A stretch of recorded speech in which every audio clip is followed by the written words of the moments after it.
I think I spun about 100 Pokestops yesterday just looking for 3 of the Win 3 Dynamax battles research tasks. That task has been so hard to find, and I honestly feel like it was more available at the beginning of the event, of the Steel Skies event, and it really kind of reduced as the event has gone on. It's so difficult to get those research level Duraludons for PvP, for rerolls, and I've gotten a ton of them. But honestly, none of them are really that good. I have not gotten a shiny, and I've not gotten a hundo either. So I am really down bad when it comes to Duraludon. And you know, I spent all this time, all this effort looking for these research tasks, picking up these Duraludon, and I don't even know if it's that good in PvP.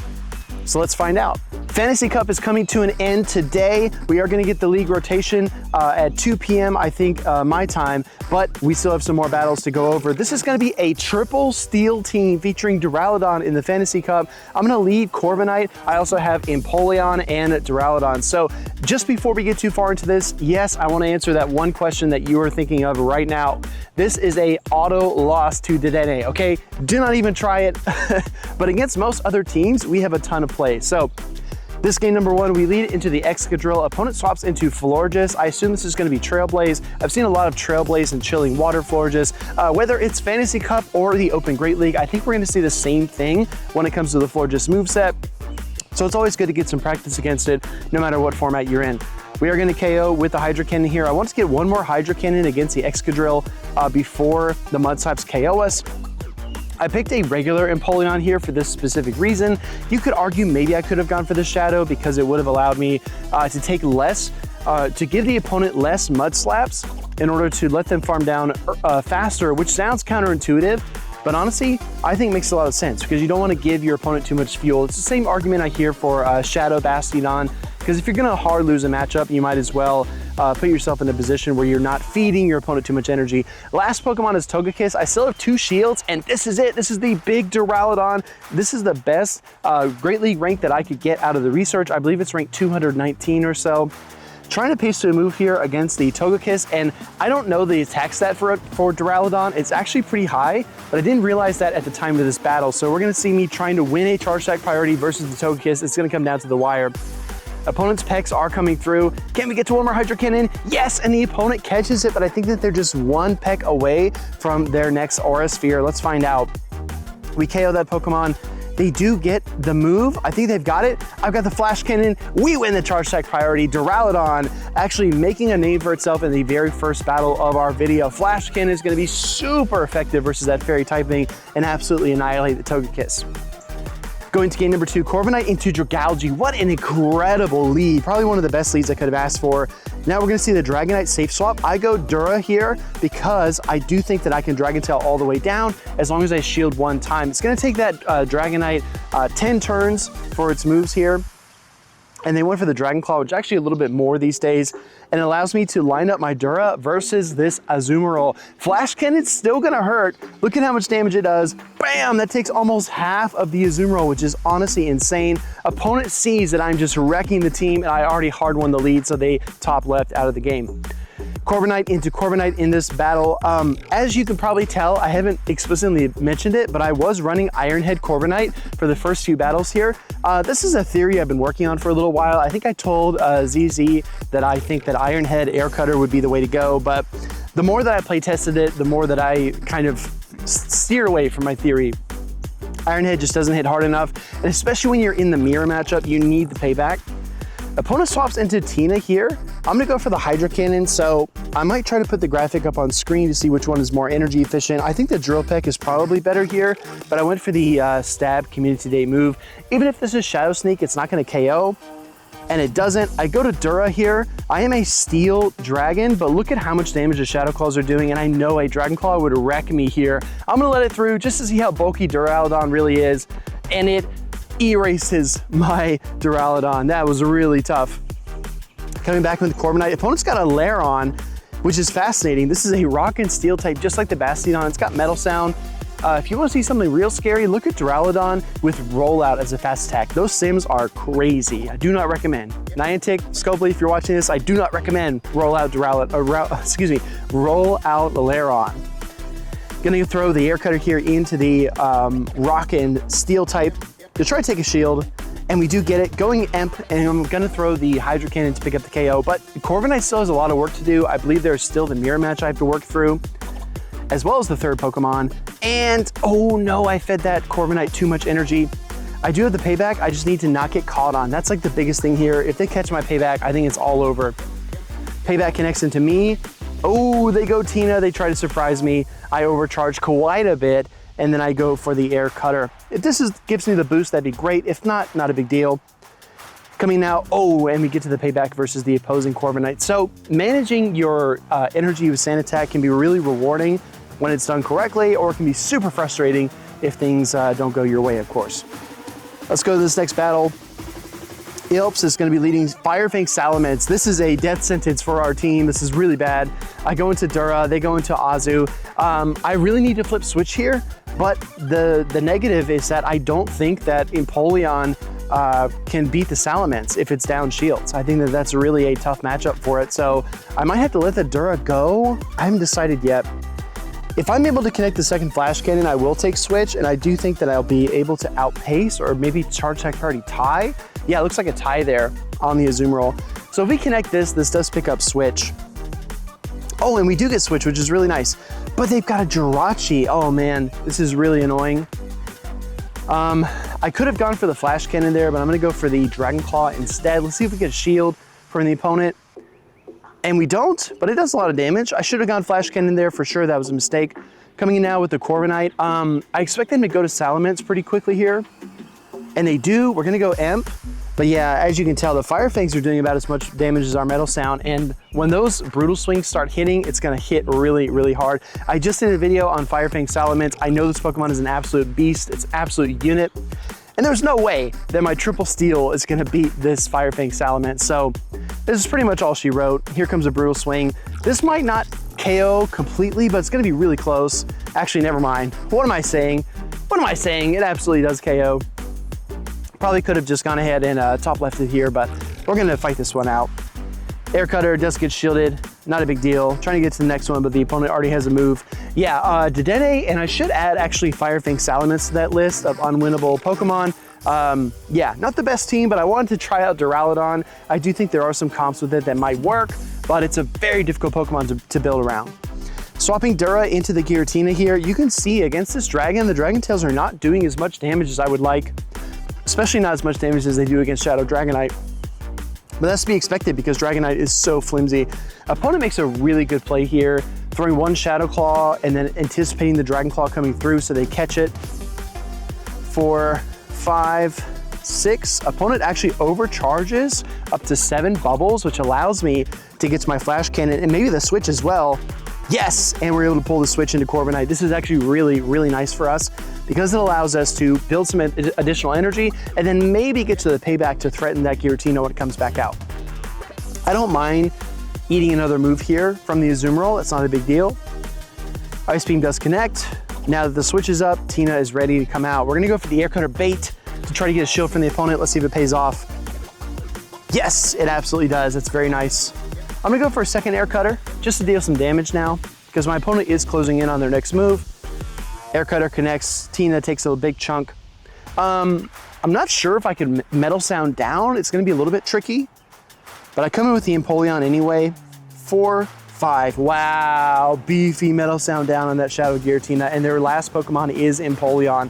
So this is gonna be a close one. I need to manage my energy perfectly and not get caught on. I think that's the story of a lot of these games in Fantasy Cup, is to not get caught on. Opponent tries to catch, they go Azu. I bank some additional energy, go into the Dura. I'm gonna force him to throw, and then I'm gonna do a beefy, bulky, absolutely ostentatious, if that's a word, an incredible farm down with the Metal Sounds, and we are able to gobble up that Azumarill with our fast attacks. Gonna go for the Hydro Cannon here. This is pretty much par for the course. The question is who can get to 3 Hydro Cannons first, because we need to break the shield and we need to KO. We already connected the first one, so step 1 of the plan is complete. I almost have the double up, and I know how much damage this Hydro Cannon will do. I think we're in good shape, everybody. One more, I got the double up. As long as my opponent doesn't have their next Hydro Cannon, which I think they're 2 or 3 off, if I'm being honest, I think we're fine. Yes, we are more than fine. Able to connect this final Hydro Cannon into the opposing Empoleon picking up the knockout and winning that battle. Duraludon's been a lot of fun. I don't know if it's better in Ultra League. I might look at the Sims for that. I just think there are better dragons, if I'm being honest. So there might not be as much of a reason to play it. Opponent does have an Altaria in this game. I go to the Dura. I know it's got the flamethrower, so I'm trying to move the pieces around a little bit here and not force myself to shield so early. Altaria Scizor is a pretty strong core. I've seen this a lot in Fantasy Cup. I think this is actually not bad in the Open Great League either. So we might see more of that as the season goes on. Night Slash connects, not a big deal. Coming out with the Corviknight, I'm happy to get the shield advantage, and I know this is gonna be another Night Slash, so it's not gonna deal too much damage to our Corviknight. And the bullet punches are resisted, right? So gonna go for the payback. Never mind, no air cutter here. Straight payback. We want the knockout, and we get it. Going now with Empoleon into Altaria. This is gonna be Flamethrower. I contemplate here. I'm gonna let this one through. It does almost half, which is a lot of damage. Opponent comes in with Berserker now. Ooh, this matchup just got interesting. Berserker, of course, one of Shadow Z's favorites. I don't know how good it is in Fantasy Cup, but the Shadow Claws are ripping through our Empoleon, which is pretty nice. Nice for it, not nice for us. I think I can get to another move here, actually. And if I can take the shield with the Drill Peck, which we do arrive at, then I can go to the Corviknight, I can 2-shield, I can pay back, I can win this game. Going Corvin now, and yeah, this one's pretty much over. Opponent's probably gonna see the writing on the wall when I no-shield, excuse me, when I shield this Flamethrower. Their only win condition, Freudian slip, was for me to no-shield a potential Flamethrower. They know the game is over, so GG's. Next battle against Dirksen, 9-1-1. Scizor lead, this is definitely where we wanna see it. And they swap into Azumarill. I'm gonna bank some extra energy before going into Empoleon. This is not that clean of a matchup, especially in the Hydro Pump Azumarill era that we are somehow currently in. But they connect with the Play Rough, which is a good sign for me that it's not Hydro Pump. Hydro Pump would hurt quite a bit and risk flipping this matchup on its head. 3, 4, 5, 6, 7. So I get my 7th there. I'm gonna go ahead and shield and maintain some health. If the Scizor comes out, I wanna be able to hang in the matchup, throw a move, and try to take a shield from it. So Drill Peck connects. I don't think a Metal Sound is in the cards, but we're gonna save our energy and swap Duraludon into the Giratina. So I know I need to shield this Dragon Claw. We learned that from the previous game where the Dragon Claw absolutely annihilated our Duraludon. Because of the change to the damage and energy cost, Dragon Claw is now a formidable move. And as you can see there, mine actually shreds it as well. We are running the risk of being 2 shields down versus a Scizor that's gonna be able to get some energy here against the Duraludon. I'm gonna go up for 5. Oh my gosh, dude. My opponent is able to catch a Dragon Claw onto the Azumarill, which is not great, but it allows me to Sand Attack down with the Corviknight. So I'm trying to stay a step ahead even when I do make a mistake. I'm closing in on double air cutters, and my Empoleon still has a Hydro Cannon. Don't forget about that. One Sand Attack into the air cutter to try to take this first shield away from the Scizor. And we get it. Gonna try to go up 5 more and fire off this next one. It's really tricky for me sometimes to count the 1-turn fast attacks because I'm thinking 1, 2, 3, 4, 5, which is the equivalent of 3 bullet punches. I'm closing in on the 3rd air cutter here, and without some really astronomical boost, my opponent is pretty SOL, and they do actually get KO'd there, so very nice. Let's take on this next opponent, Super's gonna lead Empoleon. This is not the worst matchup for the Corviknight because my Sand Attacks are going to add up over time, and I'm not really worried about the Metal Sounds in return, plus the Hydro Cannon is just neutral, right? Not gonna do much damage. Gonna go ahead and throw the air cutter. This is not quite the payback, but a inexperienced opponent would not realize that. This opponent does know that. My attack does rise, but I swap out anyway.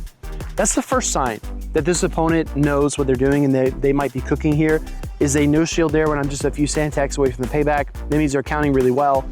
They're staying in too, so I'm gonna apply a bit more pressure here and throw another Hydro Cannon, excuse me, the first Hydro Cannon. And I think if they stay, I can Metal Sound down. A little, oh man, massive frame drop there as the Azumarill comes out. But I am able to time my Metal Sounds correctly and throw the Drill Peck into the Azumarill. I might bank and look for a switch here. No, I'm gonna go ahead and throw another one. I hear some raindrops falling. So, good thing we're on the last battle of the video, or the second to last battle. Corviknight coming in here, gonna combo play with an air cutter, try to raise my attack again. We get the boost again, which is really nice. I'm gonna shield. So I wanna bank some additional energy here, really trying to punish this Azumarill for its slow charge attack intervals, but the opponent does get to another move. Because I've already invested in the Corviknight, excuse me, I'm just gonna let it go. I thought I was gonna double shield.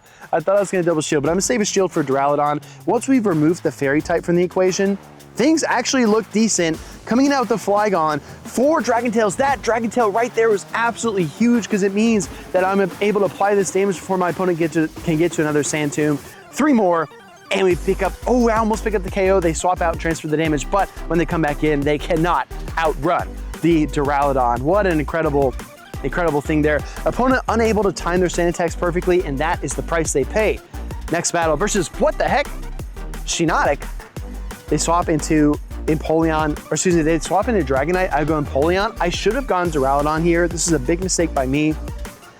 Opponent's probably rocking Thunder Punch, Superpower, or both, which means this Empoleon is gonna struggle, and they're also ahead of me in terms of pacing, so this is a really bad mistake. Should have gone Dura here.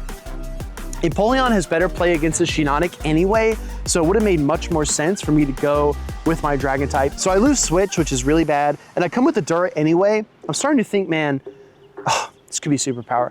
I'm starting to think, you know, I could actually get to the Flash Cannon versus these Shiinotic, and I can make this competitive, but I don't know what their third Pokemon is. I do reach a Flash Cannon. If this connects, it'll be devastating, but it gets shielded. I gotta swap now into Corva.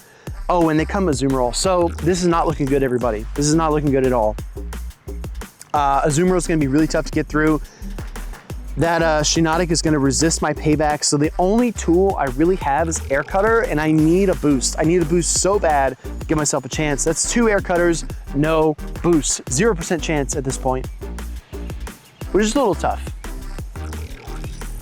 They land a Hydro Pump as well. This is the Hydro Pump era that we have stumbled into, and I think Fantasy Cup is a big reason for that. 3rd Air Cutter connects. I might need to switch here, everybody. I don't know if I can do it. I go into the Duraludon. They anticipate the swap, and you know what? The Astonishers are doing so much damage. They probably could have fast moved down, but instead they throw. I assume this is gonna be Seed Bomb. It's actually a Moonblast. Wow, bit of overkill there, if I'm being honest. You know, I'm not trying to critique the Shiinotic gameplay, but I don't think you need the Moonblast there, champ. Anyway, that was a really fun set of battles. Duraludon on a triple steel team. Interesting. Good, debatable, but I'm still gonna save all of my Duraludons for PvP rerolls. So if you see me at a regional championship and we haven't become friends yet, make sure to hit me up. We can trade some Duraludons, reroll those, and try to get some good PvP rankings for Great and Ultra. If you enjoyed this video, let me know down in the comments below. Bye-bye, Fantasy Cup, and see ya, all of you. Later.